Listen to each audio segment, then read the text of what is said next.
Nabi Ayub ini alaihi salatu wassalam adalah nabi yang sangat terpuji ya. Karena dijadikan contoh dan tauladan di syukur dan sabarnya. Dua hal itu. Nabi Ayub ini bisa kita katakan raja di masyarakatnya. Beliau seorang pemimpin, selain nabi, orang kaya raya, tampan, istrinya cantik, anaknya itu ada 12 orang laki-laki semuanya sempurna. Orang terkaya di negeri itu. Terbanyak gembalaan domba, sapi, unta, kemudian punya perkebunan yang luar biasa. Dan orangnya uniknya, makin melimpah rezeki Allah, makin bersyukur. Dan Nabi Ayub itu punya ciri khas, gak pernah berhenti lidahnya berzikir. Lagi apa saja, lagi jalan, lagi duduk, berzikir aja terus. Akhirnya iblis dalam satu riwayat datang. Mengatakan kepada Allah, ya Allah, izinkan aku untuk mengganggu hambamu yang satu ini. Kan sebelum kita jauh membahas ini, ada istilah dalam agama Islam itu, mukhlis dan mukhlas. Pernah dengar gak? Ya. Kalau mukhlis itu orang yang ikhlas, kalau mukhlas itu orang yang diselamatkan. Makanya salah satu doa yang perlu kita baca kepada Allah adalah, ya Allah jadikan hambamu ini yang mukhlis dan mukhlas. Mukhlis itu maksudnya dia selalu ikhlas tulus dalam mengerjakan ibadah supaya diterima. Mukhlas itu yang Allah selamatkan. Memang setiap kali dia mau melanggar, Allah tahan dia, Allah selamatkan. Makanya nabi-nabi itu Allah mengatakan, innahu min ibadina al-mukhlasin. Dia adalah hamba-hamba kami yang mukhlas, yang kami selamatkan. Jadi para nabi-nabi itu, dia seperti kita manusia biasa. Ada gejolak juga mungkin melakukan pelanggaran, tapi Allah selamatkan. Tapi bisa juga kita termasuk hamba-hamba ini. Nah di antaranya Nabi Ayub alaihissalam. Makanya iblis bilang sama Allah, ya Allah izinkan saya menggoda hambamu yang mukhlas ini. Yang engkau amankan. Saya ingin menguji imannya. Allah mengatakan baik silahkan. Kalau begitu ya Allah, saya nggak bisa menguji dia di ibadahnya. Orang ini ibadahnya terlalu kuat. Saya ingin menguji dia di hal-hal yang lain. Yang nanti akan mengganggu ibadahnya. Dan saya jamin dia akan mengalihkan nanti ibadahnya dari engkau ya Allah kepada aku. Nah seperti itu. Maka Allah izinkan. Yang pertama, iblis melakukan satu perbuatan luar biasa. Dia membinasakan semua hartanya Nabi Ayub alaihissalam. Iya. Jadi dalam satu hari, itu iblis diizinkan Allah mendatangkan hama yang membuat semua hewan ternak Nabi Ayub ribuan mati. Seketika. Kemudian habis semuanya. Kemudian perkebunannya pun dibakar oleh iblis hingga habis semuanya. Pak Ustaz, saya potong sedikit ya. Ini iblis minta izin dengan Allah. Dan Allah mengizinkan. Ya, untuk menguji. Untuk menguji.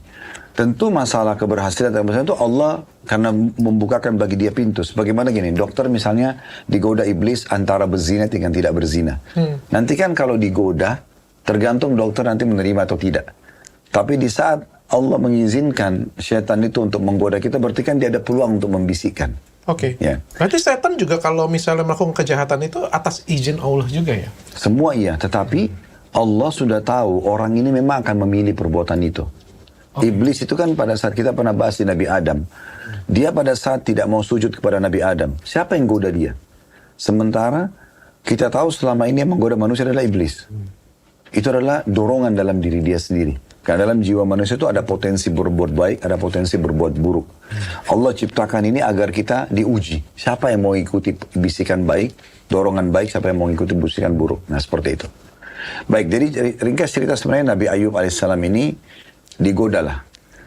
Iblis berharap dengan hilangnya hartanya, dia pasti akan berhenti berzikir kepada Allah. Yang uniknya, iblis kaget menemukan justru Nabi Ayub mengucapkan kata-kata, ya Allah, sesungguhnya ini adalah bagian dari ujianmu, maka aku selalu menerima apapun yang kau berikan. Nikmatkah atau ujiankah? Dan tidak mengeluh satu kata pun. Iblis lalu mendatangkan ujian yang berbeda. Lalu anak-anak Nabi Ayub ini 12 orang sedang duduk di satu ruangan. Kebetulan Nabi Ayub punya 2 orang istri.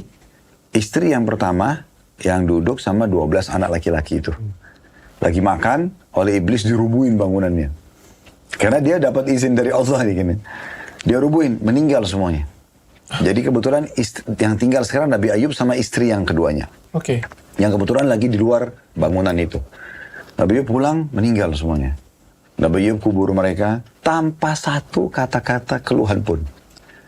Dia cuma mengatakan alhamdulillah atas ujianmu, sebagaimana alhamdulillah atas nikmatmu. Udah, terus dia berzikir kepada Allah. Iblis kaget, belum ada orang yang seperti ini. Maka Nabi Ayub pun diuji lagi. Iblis datang lagi dengan menguji mendatangkan penyakit ke dalam tubuh Nabi Ayub. Di kulit Nabi Ayub itu muncul seperti bisul. Sebagian ahli tafsir mengatakan inilah penyakit cacar pertama gitu. Ya, karena muncul seperti cacar. Ya. Tapi di saat itu orang masih belum tahu dan umumnya orang tahu ini menular. Nah udah, akhirnya semua masyarakat meninggalkan dia. Dan badannya pun mengecil. Tubuhnya yang tadinya tampan, kekar, semuanya jadi rusak. Jadi kurus, jadi sakit. Iblis berpikir inilah senjata yang terbaik untuk mengalahkan. Sudah hilang hartanya, hilang anak dan satu istrinya. Dia pun sakit. Ternyata Nabi Ayub masih mengatakan alhamdulillah atas ujianmu ini. Tidak ada keluhan. Setelah itu ditinggallah oleh semua orang. Tinggal Nabi Ayub sama istrinya ini. Dan istrinya ini sebagian riwayat ada yang menyebutkan bernama Rahmah. Si Ibu Rahmah ini menemani terus bersama-sama dengan Nabi Ayub alaihissalatu wassalam sampai belasan tahun. Nabi Ayub tidak pernah sama sekali berkeluh kesah. Tapi untuk hidup mereka butuh. Maka istri Nabi Ayub kerja dengan masyarakat. Ya. Setelah dengan menutup wajahnya sehingga orang tidak tahu, lalu dari situ dia bawa pulang makanan buat dia sama Nabi Ayub. Begitulah ujian. Tapi mereka tetap laluin. Sampai satu waktu ketahuan oleh sebagian orang, oh ini istri Nabi Ayub. Nabi Ayub itu penyakitan, nanti takut menular. Jadi mereka mulai menolak. Sudah kehabisan bekal, maka istri Nabi Ayub akhirnya mengambil keputusan untuk menjual rambutnya. Kebetulan dia punya rambut yang panjang. Kemudian di pasar itu ada dijual tali yang dipakai untuk jadi kekangan, yang dirajut untuk perlengkapan-perlengkapan tas dan segala macam. Maka istri Nabi Ayub mencukur rambutnya, kemudian dia menjualnya. Laku, dipakailah makan. Terus masih hanya habis, dijual lagi sisa rambut yang ada, karena dihabisin semua rambutnya. Setelah selesai, Nabi Ayub akhirnya tidak tanya juga dari mana, karena dia bekerja sama masyarakat kan. Setelah habis betul-betul bekal, Nabi Ayub baru bertanya, hari ini tidak ada bekal makanan? Tidak ada. Apa yang kamu lakukan selama ini? Nabi Ayub tanya, dia mengatakan, yang terakhir setelah saya bekerja di rumah orang, dan sudah ditolak karena dianggap engkau berpenyakitan, wahai Nabiullah, akhirnya saya menjual rambut saya. Nabi Ayub marah pada saat itu. Dalam satu riwayat, kenapa kau memotong rambutmu? Itu rasa cemburu seorang suami. Maksudnya, untuk apa? Kita mati kelaparan pun gak ada masalah. Itu ujian dari Allah. Dan kalau orang mati pun kena kelaparan itu karena ajal, sudah datang waktunya. Itu sebuah riwayat. Riwayat yang lain, waktu Iblis melihat sudah tidak bisa lagi menggoda Ayub. Gak ada lagi solusi goda Ayub. Hartanya habis, anaknya habis. Dia pun penyakitan, orang semua meninggalkan. Betul-betul dari seorang raja dan yang berkuasa menjadi orang yang melata dan tidak ada yang orang butuh lagi. Orang semua takut kena penyakit menularnya. Maka dia kehabisan akal. Gimana caranya menggoda? Dalam sebuah riwayat disebutkan bahwasanya Iblis memanggil semua prajurit-prajuritnya. Ini pertemuan akbar Iblis gitu ya. Ya. Jadi dia memanggil semua dari seluruh dunia, datanglah semuanya. Setan-setan. Meeting di pusat ya? Iya. Jadi dipanggil semuanya, undang, datang. Malah mereka ada yang mengatakan, ada apa dengan engkau, hai Iblis? Kami belum pernah menemukan engkau memanggil kami semuanya begini. Dan belum pernah kami melihat kamu sesedih ini. Dia bilang, satu-satunya hamba Allah yang saya tidak bisa goda. Nabi Adam aja sempat tergoda. Ini anak cucunya nggak bisa tergoda. Saya udah habisin hartanya. Saya udah bunuh anak-anaknya. Saya sudah kasih penyakit di tubuhnya. Tetap aja dia berzikir dan bersyukur. Malah sekarang dia dapat pahala doa. Dua ini. Dia sudah bersyukur, dia sabar lagi. Ini dua-duanya pahalanya besar gitu. Sampai ulama bersisi pendapat, mana yang lebih baik? Orang kaya bersyukur atau orang miskin bersabar? Ini karena besarnya pahala, syukur dan sabar gitu. Akhirnya mereka mengatakan, ada satu pengikutnya Iblis mengatakan, bagaimana dulu waktu Anda menggoda Adam? Bagaimana waktu kamu goda Adam dulu? Supaya dia mau makan buah dan melanggar. Ada sebuah riwayat yang menyebutkan, Nabi Adam itu waktu pertama dibisikin Iblis untuk makan buah, dia nggak mau.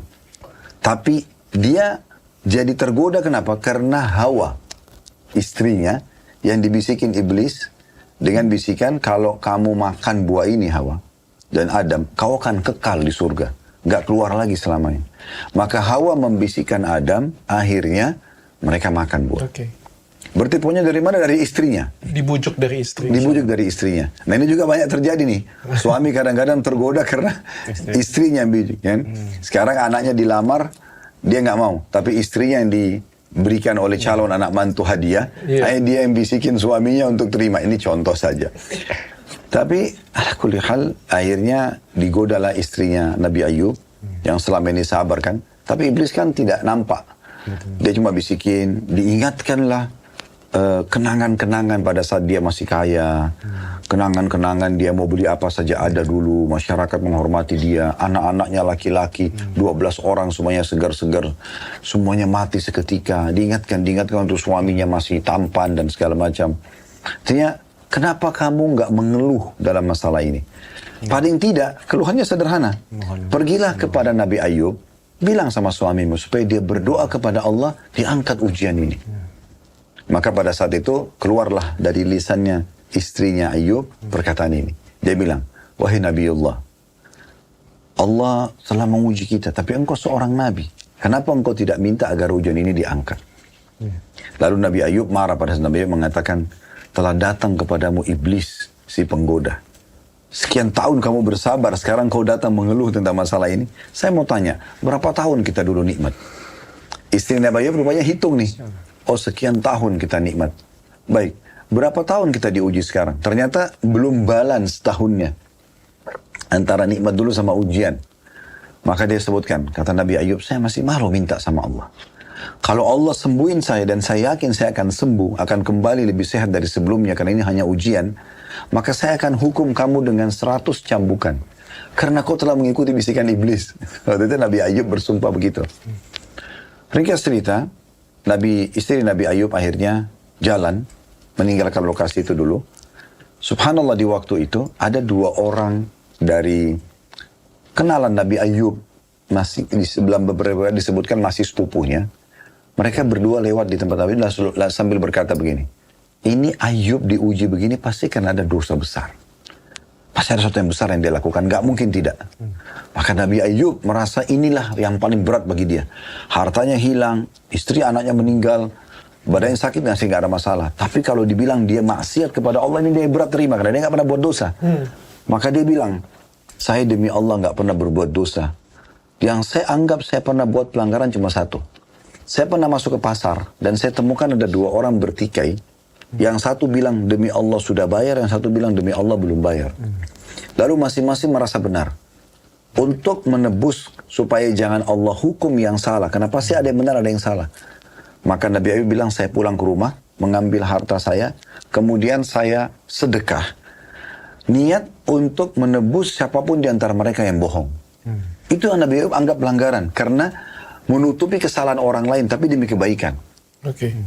Maka Nabi Ayub berdoa sama Allah pada saat itu, ya Allah, sebagaimana engkau telah memujiku, aku berharap agar engkau mengasihaniku. Nabi Ayub tidak bilang, ya Allah, aku telah bersabar nih sekian lama, tolong sekarang. Tidak, Nabi Ayub mengatakan, dalam Al-Quran digambarkan itu luar biasa kata-katanya. Kalau anni kad massani yadur wa anta arhamur rahimin.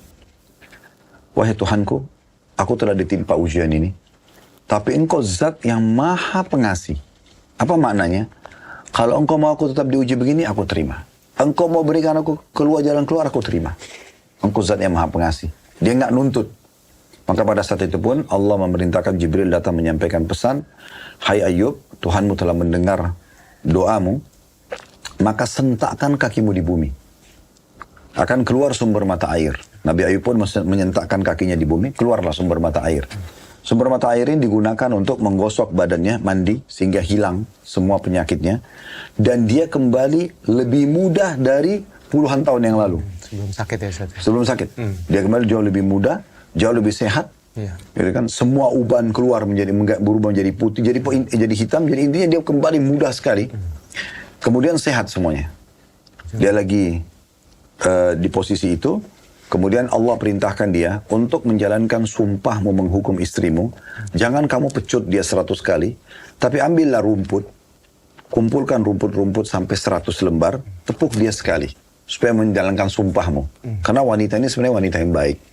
Ya, sudah selesai. Waktu itu Nabi Ayub mengatakan, kalau gitu ya Allah, berikan aku tambahan karuniamu. Karena sekarang tidak ada harta. Mau hidup dari mana nih? Maka Allah datangkan pada saat itu belalang mendekat kepada Nabi Ayub, mengumpul banyak sekali, lalu kemudian jatuh ke tumpukan beliau berubah jadi emas. Nah pada saat itu Nabi Ayub akhirnya sehat kembali. Istrinya yang tadinya pergi kembali ke situ. Kemudian dia lihat di sisinya, kok tadinya tempat ini tidak begitu rimbun, sekarang rimbun, pohon-pohon pada berbunga. Terus di situ ada laki-laki tampan banget gitu. Lalu dia mengatakan, wahai Fulan, kata istrinya, kamu lihat gak tadi ada kakek tua di sini yang sakit, yang begini dan begitu. Dan waktu dia muda mirip sekali dengan kamu. Maka Nabi Ayub mengatakan, itu adalah aku. Allah telah mengembalikan semuanya padaku. Dan pastikan Allah pun akan memberikan padamu. Maka istri Nabi Ayub rambutnya tumbuh menjadi hitam dan kemudian kulitnya juga menjadi sehat kembali, dan mereka berdua menjadi manusia tertampan dan tercantik di masa itu. Lalu Allah mengatakan wa atainahum wa mithlahum ma'ah, dan kami memberikan kepada mereka sesuatu yang dilipat gandakan dari sebelumnya. Maksudnya keturunannya 12 yang meninggal, Allah buat istrinya hamil, diberikan keturunan 2 kali lipat. Kemudian hartanya Allah kasih 2 kali lipat. Dibalikan lagi. Semuanya dibalikan kembali.